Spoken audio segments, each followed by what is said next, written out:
All right, y'all. Here it is. Outlaw Enchiladas. Stick around. Find out how to make them. Welcome to Dirt Road Grill and Barbecue. Just good fire, good smoke, and food done true.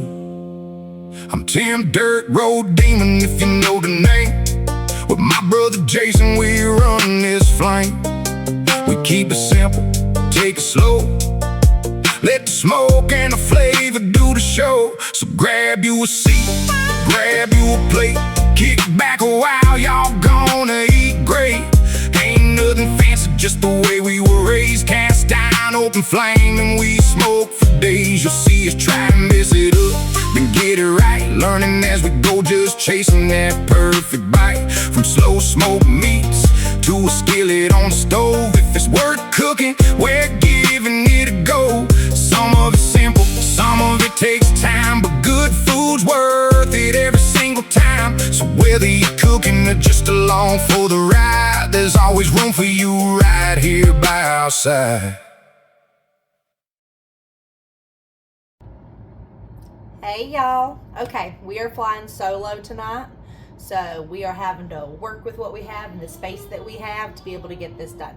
So if y'all were here last night, we made Outlaw Tacos. And I told you that I was going to show you how to take the meat from that and turn it into Outlaw Enchiladas. So we're going to be making some enchiladas tonight. There's a couple ingredients you're going to need. Red enchilada sauce. My kids like this way better than they like the green enchilada sauce. Me and my husband kind of like the green enchilada sauce. And I also got some chopped green chilies to go in with this. Now you can also add this into this if you wanted to with the red one.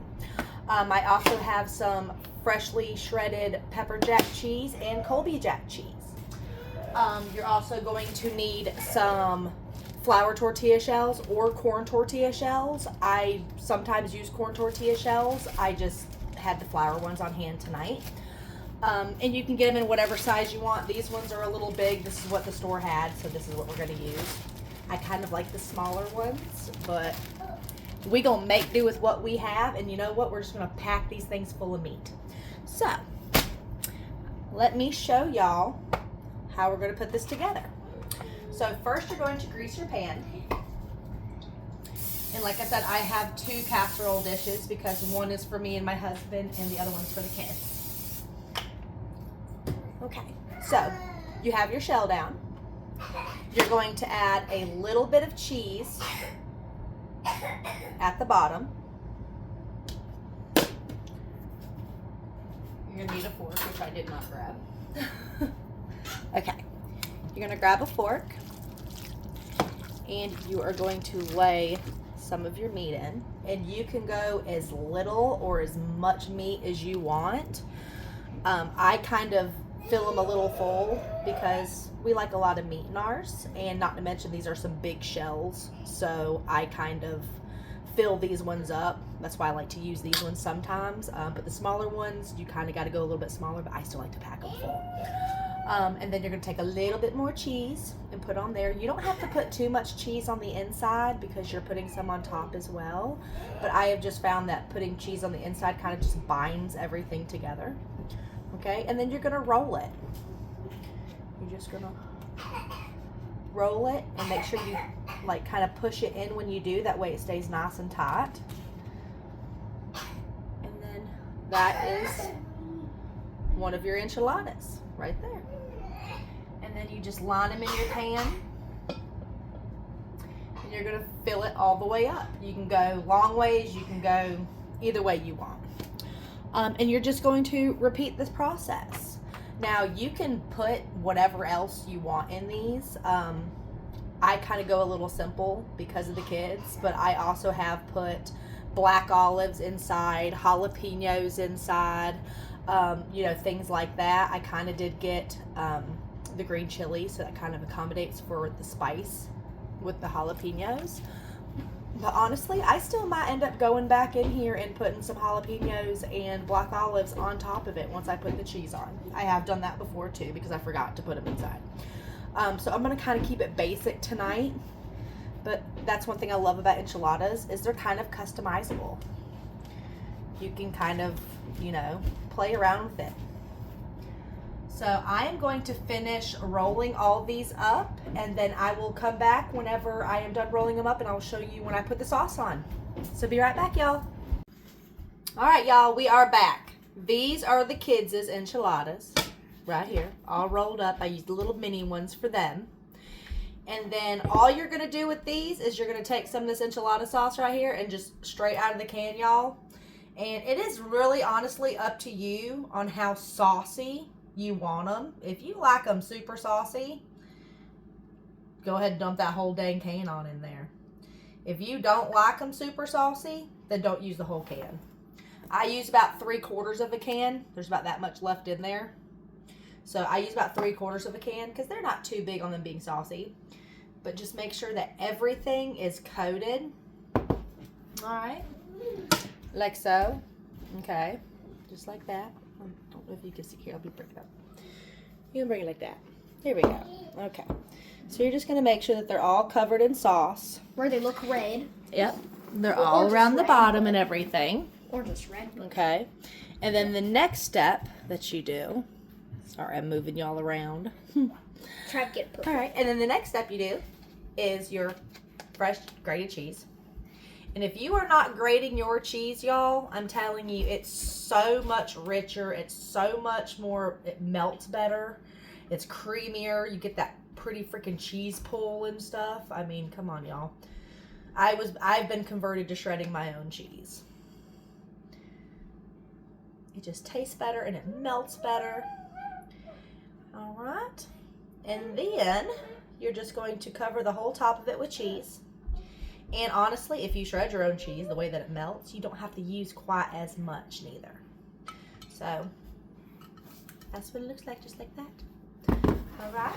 And then as far as for me and my husband's, that's these ones. I got an extra bowl right here, and I'm going to dump this whole can of the green chili enchilada sauce and the whole entire can of the chopped green chilies. I'm going to dump the whole can in there. We don't mind a little bit of that. Take a spoon and stir it around. It does not look aesthetically pleasing at all, but that's what it looks like. Okay, and then, like I said, working on my angles, y'all, working on my angles. Okay, then we're going to take this and we are going to dump all of this over here. And y'all can hear my son over there getting into everything he can get into. I've got about 9 pots and pans out on my floor, but he's having a good time.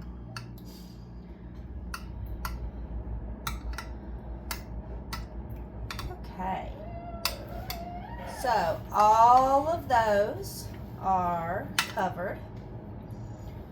All right, and then we are going to cheese it up again. So, cheese.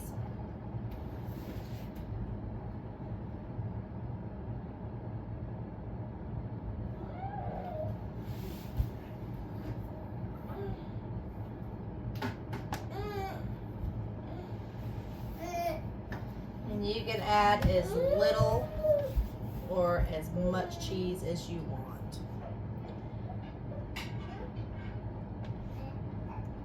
I like cheese. I love cheese. Cheese is awesome. Okay.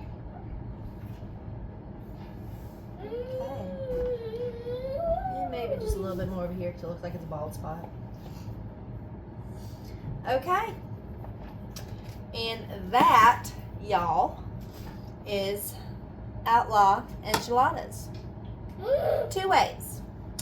I am going to cover these in tin foil, and I am going to pop these in the oven at 350 degrees for about 20 to 25 minutes. Then I'm going to pull them out of the oven. I'm going to take the tin foil off, and I'm going to bake them for an additional 10 minutes. So let me cover these up with tin foil, and I will see y'all in a little bit. Okay, y'all. Well, I lied. I said I was going to be basic and just go with the basics, and you know what? I found some dang black olives in the cupboard, and then I found some more jalapeno slices in the refrigerator. So I'm actually going to put some of these on top. So, because why the heck not? So I cut up some black olives, and I am going to sprinkle some on here because we all like black olives. I'm even going to put some on for the kids because my daughter and my son even love black olives. When I see black olives, I will point to it and say, I want it. She loves black olives.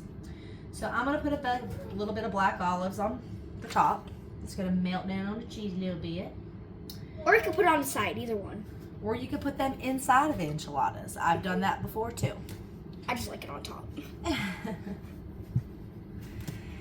And then I'm also going to put some pickled jalapeno slices on half of these on me and my husband's because he might actually want some on his. I don't know, but I'm going to put them on there, and then if he don't want them, we can pick them up. Okay. So this is the green chili enchiladas with the black olives and jalapeno slices on half. And then this is the red enchiladas for the kiddos. And I put some black olives on top. So now I'm going to put the tin foil on and pop them in the oven. I just slid them in the oven after I wrapped them in tin foil, and I'm going to put them in here for 20 to 25 minutes at 350 degrees. So we'll see y'all soon. All right, y'all. I just pulled them out of the oven. They've been cooking for about 25 to 27 minutes. I'm going to pull the tin foil off. Look at that. It's yummy. And then I'm going to pop them back into the oven for 10 to 15 more minutes to let the cheese melt a little bit more and to let them brown. I may pop on the broiler for a little bit. I will let y'all know. So we'll be back in about 10-15 minutes and we'll see where it's at. All right, y'all. The timer's about to go off. It had a minute. I'm going to go ahead and cut that off because these are ready. Look at that. I'm so freaking hungry. Steaming hot. Uh-huh. All right, y'all. So that is Outlaw Enchiladas.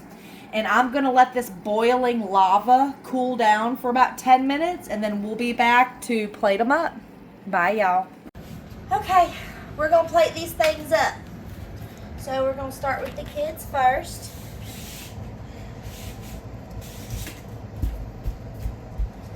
And now we let them cool off for about 10-15 minutes before we dug into them because they were still liquid lava. So, which they still kind of are. But that's what they look at on that one. And then, y'all know me, I'm very unorganized. Okay, and then you want jalapenos, right? Mm-hmm. Okay. So,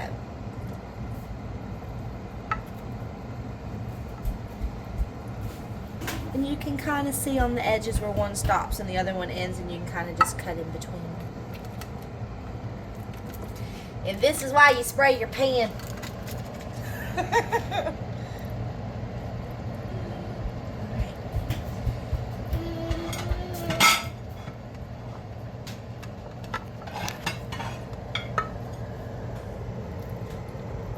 Gracious. Okay, there we go. I did not think I was going to pull that off. All right, y'all. Taste test. We're going to see if I did okay. Hopefully he don't burn every taste bud in his mouth. I'm up for it. Good.